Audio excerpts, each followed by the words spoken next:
네, 안녕하세요. 테슬라 투자로 은퇴하기 아트라운TV입니다. 기가 상하이가요, 또 2주나 멈춘다고 합니다. 이것에 대해서 오늘 자세히 알아보겠고요. 뭐 이런 뉴스 때문인지 테슬라가 오늘 빠졌어요. 다른 빅테크들은 다 올랐는데 왜 테슬라만 빠졌는지 알아보도록 하겠고요. 테슬라 신공장 기가 베를린과 기가 텍사스죠. 이것에 대해서 일론 머스크가 직접 돈 먹는 용광로다라고 뭐 안 좋게 얘기한 인터뷰가 있었습니다. 자, 이것도 오늘 주가가 빠지는데 좀 영향을 준 것 같고, 페드가 또 인정을 했어요. 무엇을 인정했을까요? 한번 같이 알아보도록 하겠습니다.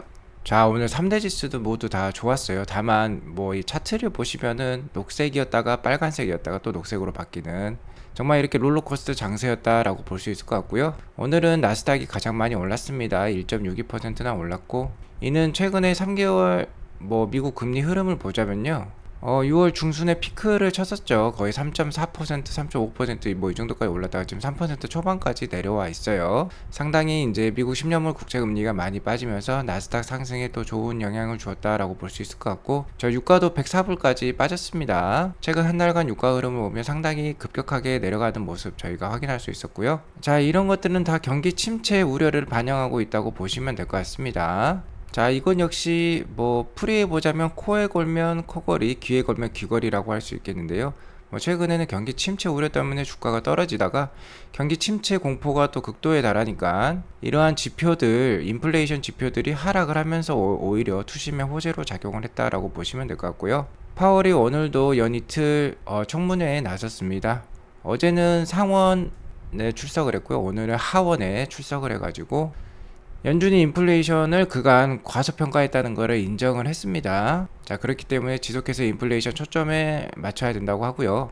2023년 말까지 실업률을 한 4.1%, 지금은 한 3%, 3.6% 정도 되거든요. 그래서 2024년 말까지 그래도 실업률을 4.1%를 유지하는 가운데 최대한 인플레를 통제시켜 보겠다. 뭐 중립금리 수준이라고 할 수 있는 뭐 2.5% 수준까지 인플레를 한번 내려보겠다라고 최대한 노력을 하겠다라고 얘기를 했고요. 오늘은 뭐 이렇게 금리가 하락하니까 뭐 은행주도 안 좋았고, 유가가 하락하면 에너지주 안 좋겠죠.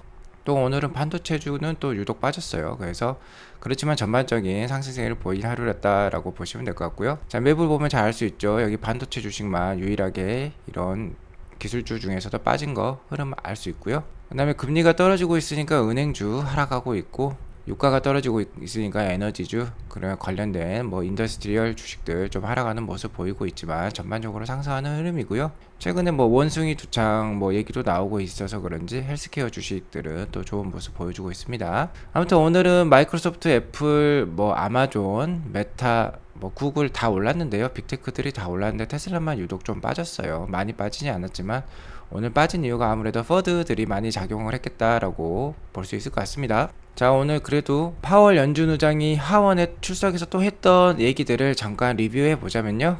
파월 의장은 전일 상원 은행위원회에 출석한 다음에 이날은 하원 금융위원회에 출석을 했고, 우리는 인플레이션을 과소평가했다라는 것을 시인을 했습니다. 자, 그렇기 때문에 인플레이션에 초점을 맞춰야 되고, 인플레이션을 2%까지 낮추는 것에 대해서 최대한 노력을 하겠다. 데이터를 기반으로 해서 실시간으로 좋은 판단을 내리겠다라고 다시 한번 같은 말을 되풀이했습니다. 자, 파월 연준 의장의 하원 청문회는 어제 우리나라 시간으로 밤 11시에 있었는데요.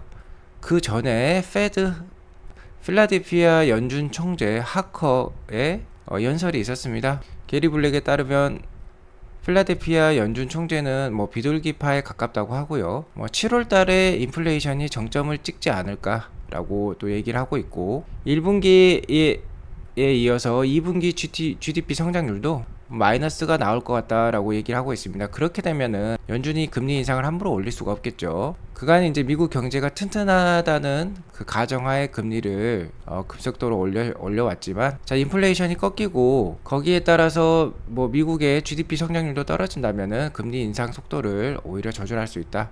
상당히 작은 스텝으로 금리 인상이 이어질 수 있겠다라고 볼 수 있을 것 같습니다. 아무튼 이런 의견도 있다는 거 참고하시기 바라겠고, 자, 이런 의견이 있었기 때문에 오늘 전반적으로 나스닥 시장은 좋았던 것 같아요. 아무튼 미국 GDP 성장률을 잠깐 살펴보자면요. 미국 GDP 성장률은 뭐 매 분기마다 이렇게 책정이 되고 있는데 전분기 대비로 발표가 되기 때문에 이렇게 큰 뭐랄까요?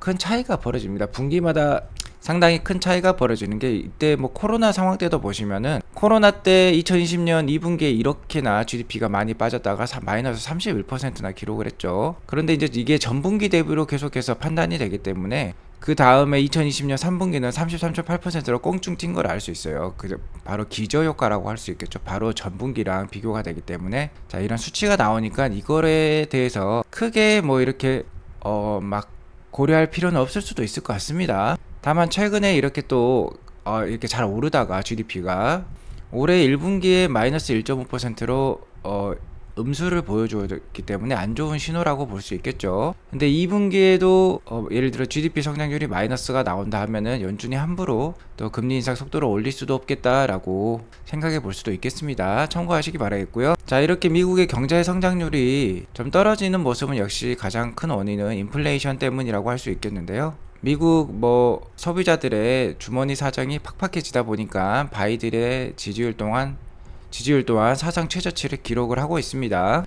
바이든 대통령의 국정 수행을 지지한다는 응답이 36%를 기록을 했고요. 최근 4주 연속 하락세를 기록하고 있습니다. 이는 역시 인플레이션 상황 때문이라고 할 수 있겠죠. 이런 상황에서 연준이 공격적으로 긴축을 하면서 경기 침체 공포도 커지고 있죠. 연준에서도 시인을 했습니다. 공격적인 긴축을 통해서 경기 침체 공포가 올라가는 건 사실이다. 경기 침체 가능성이 올라가는 건 사실이다라고 시인을 했고요. 그렇기 때문에 바이든의 지지율은 더 급락하고 있다라고 볼 수 있을 것 같습니다. 자, 이렇게 되면 11월 8일 중간선거 바이든 여당 민주당이 질 가능성이 높겠죠. 자, 아무튼 이런 상황이 계속 된다면 미국 경제 성장률은 떨어지고 인플레이션도 어느 정도 완화되는 모습이 보인다면은 연준의 하반기 금리 인상은 좀 잦아들 수도 있겠다라고 말씀을 드리겠고요. 그러면은 이제 본격적으로 다시 한번 미국 주가가 반등하는 모멘텀으로 작용할 수도 있겠다라고 말씀을 드릴 수 있을 것 같습니다. 오늘 나스닥 일봉 차트를 보자면 오늘도 상승을 하면서 양봉의 좋은 모습을 보여주었어요. 오늘 4일 연속 양봉을 기록하면서 그래도 전보다는 좀 더 나은 모습이라 할 수 있겠습니다. 제가 지속해서 말씀드렸듯이 3일 연속 양봉을 기록하면서 좀 하락하는 모습을 그동안 자주 보여주었던 게 나스닥 주가 차트라고 할 수 있겠는데요. 이제 4일 연속 양봉이 나왔으니까 앞으로의 움직임 좀 기대해봐도 좋겠다. 하지만 주식 투자 제가 항상 보수적으로 하라고 말씀을 드리고 있죠. 10,000포인트까지 하락도 그래도 염두에 두면서 신압으로 분할 매수로 대응하시면 좋겠다라고 말씀을 드리고 있고요. 테슬라는 이번 주 가장 그래도 크게 반등했던 주식이기 때문에 오늘 좀 쉬어가는 흐름인 것 같긴 합니다. 오늘 테슬라는 0.43% 하락하면서 705불로 마감했고요. 오늘은 음봉을 기록을 했습니다. 아무튼 저는 테슬라 주가를 600불 때부터 지금은 한 790불 사이로 작은 박스권으로 보고 있습니다. 이제 800불대를 넘어서면은 본격적인 이제 반등이 시작되는 모습이라고도 할 수 있겠어요. 하지만 그 반등은 좀 조만간 오지는 않을 것 같긴 합니다. 특히 매크로적으로도 조금 안 좋은 이슈를 기대하고 있는 시장이라고 할 수 있겠어요. 7월 달에 자이언트 스텝 0.75%에 해당하는 금리 인상 충분히 있을 수 있고요. 파월 역시 현재 수준보다 대차 대조표를 약 2.5조 원에서 3조 달러 정도 축소를 하겠다라고 얘기가 나왔습니다. 자, 그렇게 되면 also possible the S&P will be at 666 again. 666이라는 악마의 숫자, 악마의 상태로 헬의 상태로 돌아갈 수도 있다는 것이죠. 지금 연준의 자산, 그러니까 대차대조표 회장은 9조 달러 정도를 보유하고 있습니다. 우리 돈으로 1경이 넘는 엄청난 자산을 매입해가지고 시중의 유동성, 돈을 풀었다라고 보시면 될 것 같고, 지금 연준의 자산 현황이 꺾이는 모습이죠. 최근에 양적 긴축을 이미 시행을 하고 있기 때문입니다. 그러면 현재 9조 달러인데 이게 3조 달러까지 줄어들면 이제 6조 달러 정도까지 내려온다는 거예요. 자, 이렇기 때문에 시장 전반적으로 유동성이 줄어들면서 어느 정도 주가 상승에 악영향을 줄 수도 있겠다는 거 참고하시기 바라겠고요. 아무튼 제가 생각하는 테슬라 주가 전망은 그래도 8월부터는 신압으로 상승하는 모습을 보여줄 것이다 라고 보고 있습니다. 8월에 주식 분할도 있고요. 9월에 AI 데이를 거치면서 매크로적으로도 하반기에 금리 인상 속도가 좀 줄어들 가능성이 높겠다라고 보면은 그래도 하반기에 어느 정도 의미 있는 반등을 보여줄 것이다 라고 저는 생각을 하고 있습니다. 참고하시기 바라겠고요. 자, 오늘 앞서 말씀드렸다시피 빅테크들 아마존, 애플, 마이크로소프트 이런 주식들 다 올랐는데 테슬라만 빠진 이유가 아무래도 테슬라를 잘 모르는 주주들이 팔게 만드는 뉴스들이 많이 있었기 때문이라고 봅니다. 저희 아트라운TV 애청자분들은 테슬라에 대해서 너무나도 잘 알고 계시기 때문에 이런 퍼드들, 그러니까 안 좋은 헤드라인만 강력하게 때리는 그런 뉴스들에게 현혹되지 않으실 건데, 대부분 그렇지 못한 주주들이 많죠. 자, 그렇기 때문에 오늘 테슬라가 좀 더 빠졌다라고 보면 될 것 같고요. 오늘 월스트리트 저널, 이런 미국의 저명한 매거진에서 좀 안 좋은 퍼드를 또 기사화 시켰습니다. 이미 5월 말에 진행되었던 인터뷰예요. 한 달 전에 나왔던 인터뷰를 이제 또 끌어왔는데요. 테슬라의 신공장 기가 베를린과 기가 텍사스가 돈 먹는 용광로다, 수십억 달러의 손해를 보고 있다라고 얘기를 하고 있습니다. 물론 이 말은 일론 머스크가 했던 말이긴 합니다. 근데 이렇게 헤드라인만 이렇게 크게 달아버리면 사람들은 테슬라 무슨 일 있어야 하면서 불안감을 느끼게 되는 거죠. 수십억 달러라고 하면은 우리나라 돈으로 수조 원이 됩니다. 테슬라가 작년 수익을 3조 원 이상을 올렸었는데 수조 원의 손해라고 하면은 정말 큰 손해라고 느껴지는 것이죠. 아무튼 일론 머스크는 테슬라는 이 문제에 대해서 신속히 해결할 것으로 예상한다라고 말을 했었는데, 어쨌든 한 달 전 뉴스를 이렇게 갖고 와서 다시 한번 퍼뜨리는 건 어느 정도 퍼드의 역할을 하고 있다라고 볼 수 있을 것 같고요. 기사는 되게 큰 손실 인식인 것처럼 이렇게 나왔지만 실제로는 그렇지 않습니다. 테슬라의 이 두 개의 신공장은 새로운 성장 동력이라고 일단 볼 수 있고요.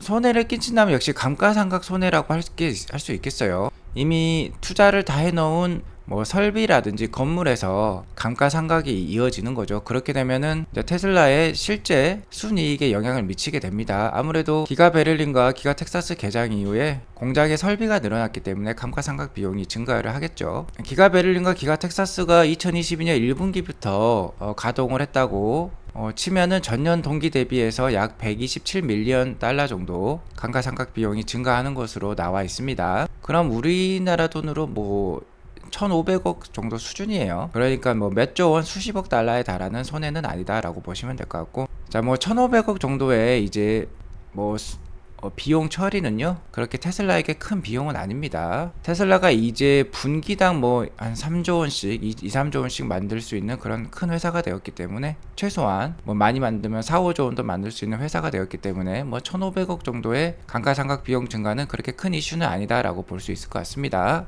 그러니까 이렇게 대문짝만하게 수십억 달러 손해라고 말할 필요는 없는 것이죠.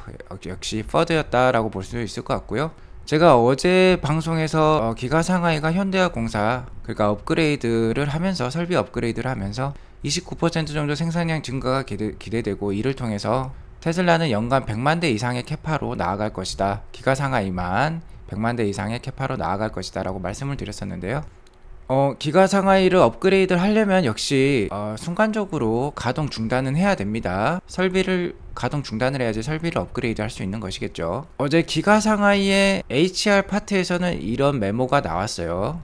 기가 상하이 직원들에게 보낸 공지사항이라고 할 수 있겠는데, 여기 보시면 7월 1일부터 7월 4일이라고 적혀 있습니다. 그래서 이 메모에 따르면 기가 상하이의 셧다운이 7월 1일부터 7월 4일까지 약 4일만 지속이 되는 것처럼 나와 있습니다. 하지만 로이터에서는 4일이 아니라 2주 정도 기가 상하이가 셧다운이 될 것이다 라고 얘기를 하고 있습니다. 자, 이것만 봤을 때도 상당히 우려가 되는 상황이죠. 이미 3월달 4월달 기가 상하이 상하이 봉쇄 때문에, 코비드 봉쇄 때문에 한 달 가까이 쉬었었죠. 하지만 또 2주 더 쉰다고 하니까 또 사람들이 불안감을 느끼면서 주식을 아마 팔았을 수도 있습니다. 하지만 그렇게 생각할 이유는 전혀 없다라고 볼 수 있을 것 같고요. 일단 4일 셧다운 할지 2주 셧다운 할지는 아직 정확히 나온 뉴스는 없습니다. 하지만 100만 대까지 캐파를 늘리려면 2주 정도 셧다운이 저도 적정하다고 봅니다. 2주 정도는 아무래도 라인 교체라든지 설비 증설 공사가 들어갈 것 같아요. 자, 그러면은 2주 정도 중단한다는 것을 가정을 해보면, 물론 7월달 기가 상하이